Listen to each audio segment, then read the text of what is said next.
Toi qui passes beaucoup de temps à regarder des vidéos sur Internet, sais-tu que certaines ne seront peut-être plus disponibles et tout ça à cause de la nouvelle directive européenne sur le copyright?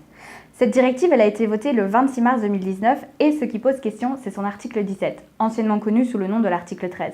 Tu en as sans doute déjà entendu parler, mais est-ce que tu sais ce que c'est concrètement? Nous, on étudie la communication à l'Université Saint-Louis à Bruxelles et on va essayer de t'éclairer un peu plus sur le sujet. Dorénavant, les plateformes de partage telles que YouTube vont devoir payer les auteurs chaque fois que leur contenu sera utilisé, transformé ou emprunté.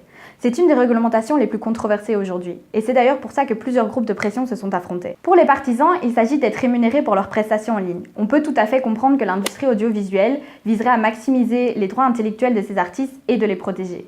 Pour les opposants, par contre, ils voient dans l'article 17 une sorte d'atteinte à la liberté d'expression.